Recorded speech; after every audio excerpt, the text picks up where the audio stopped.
Hey everyone, I'm Ben from Nutshell, and I'm here now with Charlene Ignites DeCesare. Charlene is the founder of Firewalk Sales and a veteran sales trainer and advisor who teaches sales teams how to go from transactional to transformational. She's also the author of a fantastic new book, The Email Cemetery, where bad sales emails go to die and how to resuscitate yours. Check out the link in the description to pick up your own copy. Charlene, thanks so much for being here. My pleasure. Thanks for having me. So some of you watching this might remember Charlene from last year's Boundless, where she talked about what to do when you're suddenly getting ghosted by prospects. Today, we're talking about why your prospects aren't responding to your emails in the first place. So now, we all love communicating over email because it's convenient, it's low pressure, and we get to edit and tweak our messages as much as we want. I know I'm one of those people who's much more comfortable writing than talking, but there are some dangers to email communication that salespeople don't always consider. Why is email communication often harder than we think? Yeah, I think, first of all, I think a lot of people confuse sales and marketing.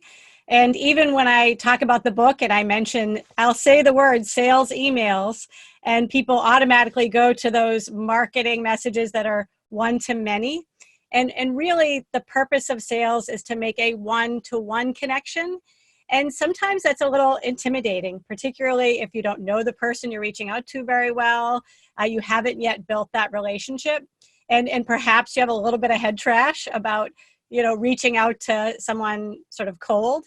And email feels like, something you'd have more control over. But what happens is then it's easy to just do too much. And because people think they have to have some slick marketing message, it feels harder than it needs to be. And really, it's just about creating a conversation. And I think a lot of people, when I do sales training, are sort of relieved to find out that what I'm teaching them to do is actually to do less, to stop stressing over their emails, to really think about their goal, slow their roll, and just be a person reaching out to another person. It's way easier than trying to come up with some perfect message, right? One line in your book that really stood out to me was, email communication can provide incredible insight into the head trash of an individual sales rep, as well as some dysfunction within the larger organization. Now, we talked about head trash a little bit last year, and I'll put the link to your 2019 session in the description as well, but I'm really curious about the idea that a seller's email can speak to some organizational dysfunction. What do you mean by that? Give me an example. Yeah, so one of the things that I do, I will sometimes be a fractional VP of sales for organizations. And so it gives me a lot of insight into strategy and structure and the leadership of an organization. And it really shows up in the sales emails. For example, looking at someone's compensation plan, sometimes that'll show up in the message where either they're just sort of going through the motions because, let's face it, they're making a big base, and if they make the sale, great. If not, no big deal. So you can kind of see like a little bit of that laziness show up if the compensation plan is too heavy on the base side. And conversely, sometimes if they're really compensated on commission only, particularly if they're young and hungry and aggressive, sometimes that can lead them to do things that sort of feel kind of icky salesy. So that's one example. Another place it can show up is if there isn't great leadership or a great process, that'll show up in the message. Perhaps, I don't know if you've gotten those messages that say, hey, I got to let my boss know whether you're doing this or not. Like there's like this internal fear that comes through in the message. Or it might be that, they send an email. Like I get this a lot actually, where I'll get that LinkedIn connection request, an immediate kind of salesy in-mail or LinkedIn message. And then 2 weeks will go by, and then they'll reach out to me again, and they're like, hey, I never heard back from you. And in 2 weeks, I'm like, who are you again? I have no idea. And so just like the timing of the email messages, for example, shows me that they don't have a great process in place. Or sometimes people just don't follow up as much as they should or in the right way. This is one of the reasons why I love doing work with you and with Nutshell, because having a great CRM can really help the process and make those messages so much more effective, because you can actually keep track of things and follow a process and have great notes that allow you to be more effective in customizing your messages, for example. Absolutely. Let's talk about the email cemetery for a moment. In your book, you lay out 8 personas of ineffective email sellers, and these are pulled from real examples of emails that you've actually received, and you explain exactly why those emails are ineffective and what to do instead. And folks, believe me when I tell you, you will cringe a few times reading this book because all of us have at least some of these bad habits. So maybe we can go through about half of them, and then if people want to learn the rest, they'll have to buy the book. Sound good? Works for me. All right, so let's start with an easy one. The egomaniac. And basically, this is anyone who violates the primary rule of sales emails, which is you're supposed to make it more about the prospect than yourself. So what are some of the specific symptoms of the egomaniac email?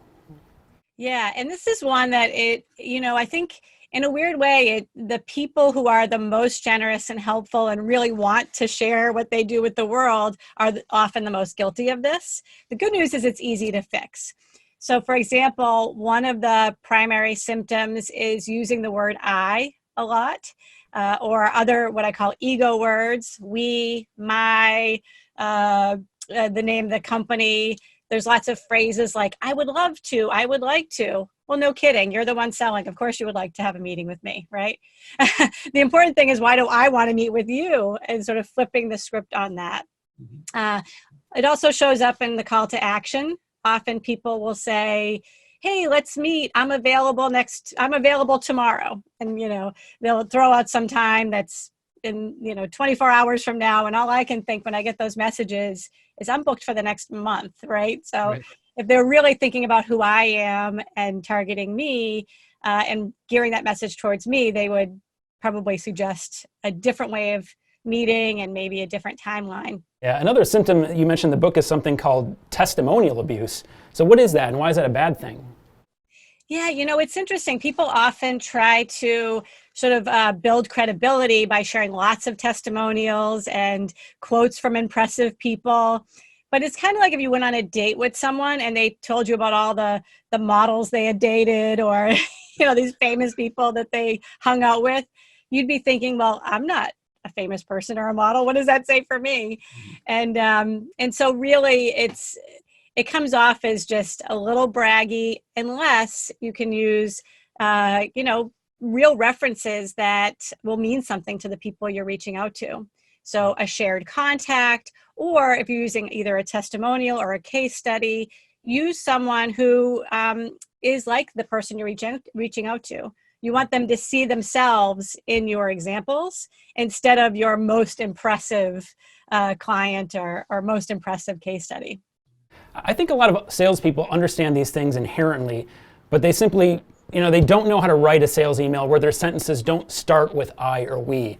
And it's hard. Like most of the time, you don't even realize when you're doing it. So what are some of the specific ways an email writer can avoid being so I and we focused? Yeah. So in everything I talk about mindset, message, method, which you mentioned earlier. And so first of all, the mindset is this is about them. Whatever I'm going to share right now is really going to be through a filter of why do they care? Why is it important to them? And how do I make it easy for them to, again, see themselves in my message? And so I want to make a connection. So for example, instead of saying, I am just following up on that event we went to, or I'm following up on our last conversation, you could start with something like, when we spoke last, you mentioned that, or when we met, you indicated that, right? So just flip it to, the situation, or looking at your LinkedIn profile, it's clear that you and I are connected to a lot of the same people, or it appears on your LinkedIn profile that you do XYZ. Is that an accurate representation of your services?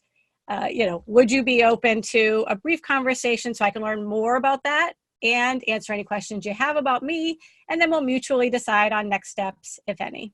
Right. And that sort of formula, if you think about that formula and those, especially those early messages when you're just trying to get the first meeting, it's something about them, the ability to share something about you, if that makes sense, and then mutually decide on next steps, if any. And again, we're just taking the pressure way off. It's really about getting to know them and letting them feel like they are the center of attention, not you trying to impress them or give them some dog and pony show. Yeah, makes sense. Let's skip to persona number 3 in your book, which is called the overwhelmer. And you actually call yourself a recovering overwhelmer in the book. So what's going on here? What does this look like? Yeah, so I mean, this is really common when, for example, I'll own this one. I'm super passionate about what I do. I love every day that I get to, share what I do with others and make growing a business fun and easy.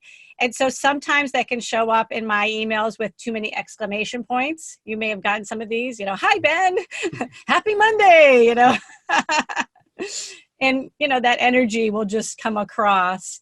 So what it forces me to do is just, again, take a step back and sort of monitor, am I matching my energy level to where I am in the relationship? Have I earned the right to be my crazy self yet? And while I want to be authentic, I also want to acknowledge that the person I'm reaching out to doesn't know me that well yet. Later on, I can use, I tend to be a lot more energetic. And then the other thing that can show up a lot is just sharing too much information. Right. The email being too long, too many links, too many attachments. You have to think about the people you're reaching out to and their psychographic. For many, especially in B2B, many of the people we're reaching out to are already overwhelmed, already busy. And so when you give them homework, like click this link, open this attachment, read this long email, you're just automatically putting yourself at a disadvantage. Right. That's that overwriting that always tends to get me. I've gotten my share of overwhelmer emails, and being an editor by trade, they tend to upset me more than any other kind of email I get. But how do you cure an overwhelmer? What can you tell this kind of person beyond just, use fewer words? Yeah, I think the first thing is just really think about, what is my goal here? We know that on average, it's going to take 6 to 12 connection points, 6 to 12 touches to close a deal. So don't try to do it in one. If you're trying to get a meeting, focus on just sharing enough to build a credible connection, showcase that you were genuinely curious about them, and ask for the meeting. You'll have the opportunity to share lots of information and do other things later. But in the beginning, just know what your goal is, focus on that, keep it simple. I think that's kind of a key thing. And then, really be intuitive and watch the replies you're getting. If you're getting a lot of emails back that say something like not interested, it means you've just shared too much. Because when you share everything about what you do up front, they don't actually need to meet with you. They're just going to make a judgment. And the reality is you don't know yet whether or not you want to sell that to them. And in most cases, your goal should be to really get to know if there's a good fit, as opposed to try to make the focus to sell and convince and, kind of push somebody into your solution and showcase your great talent. Yeah, that's a great point. My favorite persona in the book is the corny cornball. And this is so funny to me because nobody in the world actually talks like this. These are the overly cutesy emails, the ones with the quirky subject lines and the Ron Burgundy gifs, I assume you've been kidnapped by squirrels, this sort of nonsense. And it comes from a place, I think, of I want to stand out in this person's inbox. I want to be entertaining. So why doesn't it work? Yeah. And again, this is where maybe there's a little confusion between sales and marketing. I would guess, in a nutshell, marketing emails about squirrels probably resonate on a lot of levels, right? Yeah. But again, be a person. And you might, I would think I'm actually kind of, especially my kids would say I'm kind of a corny person. I have kind of a wacky sense of humor. But again, you've got to earn the right to do that. In the beginning, you're trying to create a professional, credible connection, and just think about the cringe factor. And if you were to get that email, what would your reaction be?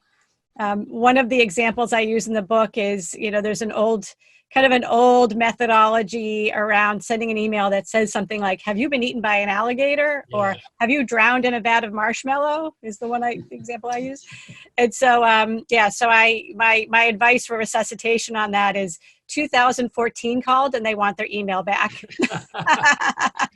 So just don't be that guy.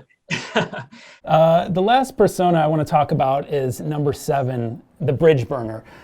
So once in a while, you'll run across an email that almost tries to shame you or insult you into responding. If you don't reply to that first email, the next one is like, apparently you don't want to be successful. It seems to me like they're letting their personal frustrations come out. It's very passive aggressive, and it's very off-putting. So what's your take on the bridge burner? Who is this person, and what is their problem? Yeah, it's one of those things where I can see their emotions kind of seeping through the email. And it's almost like if they didn't burn the bridge, they would jump off of it. But I think it betrays kind of their sense of frustration. This is one example where it could really be that there's something systemically wrong in the leadership or the culture of an organization that's sort of forcing this person to behave this way. Right. It could also just be that they're burnt out, that they really, maybe it's not the right fit for them. And there's a lot of things that are going on with them personally. And so I always love to recommend that these people get some coaching to figure out exactly what's going on for them or for the organization. Yeah, I mean, you wrote that if you suspect you have a bridge burner working in your organization, it's an emergency situation. This is dire. So why is that? Why is this sort of a top priority of like weeding this person out? Yeah, well, it is because with a lot of the personas, people make mistakes. I say it's sort of like life choices. If you eat a couple of cupcakes and have have a drink here and there, it probably won't kill you. But if it becomes like this thing that you're doing all day, every day, probably not a good sign, right? So it's like that. We all have our moments, but when you see someone that is sort of chronically behaving this way, or you really see that this is coming through, it means that not only are they burning opportunities, burning your leads, and killing sort of the external sales image, they probably are also having that effect internally. And a lot of these people can really be toxic to a culture. And again, it's important to look at, is it because of this person, or is there something bigger going on? And it really is a huge red flag. So for me, the biggest takeaway from the bridge burner chapter of your book was generosity is a principle, not a tactic. So in other words, you can't fake generosity to get what you want. It's dishonest. People will smell it on you. So how do you shift your mindset as a salesperson, particularly as an email seller, into giving value without expecting anything in return? Yeah, I mean, I think this is one of the reasons why I think personal development and professional development are so closely tied together, because the best way to be a great salesperson is to be a great person. People will often ask me what the number one quality I look for when I help people hire salespeople, and it's curiosity, and then the second is generosity. Who is that person that when you meet them, you just really know that their true desire is to be helpful. And ideally that'll eventually lead, to a sale that is well matched. But it starts with just really being a person that other people want to do business with. And, we've known for a long time that people do business with people they know and trust and like. And for many people, they're really in the business of trust, and it has to be earned, and it can only be earned authentically. And it's kind of like when sometimes I'll teach active listening skills, and there's a lot of articles out there that say, well, if you want to show someone you're listening, nod your head and make eye contact, And my advice is, how about just actually listen to them? Like that's a good way to show you're listening, is to actually listen, ask great follow-up questions, be curious. And it's the same thing with generosity.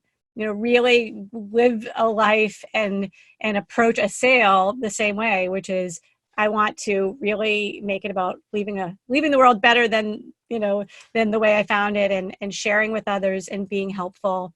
And it does come back. That is for sure. Yeah. So really quick before I let you go, one of the other email personas in your book is the order taker. And some of the tells of the order taker are a complete lack of emotion in the email, providing pricing before a conversation, and in keeping with the spooky theme of the book, you actually refer to them as sales ghosts. I love that analogy. So why don't you tell everyone how an order taker is like a ghost? Yeah, I mean, it's really, I always say, if you're sending an email that sounds anything like, "Welcome to Burger King, may I take your order?"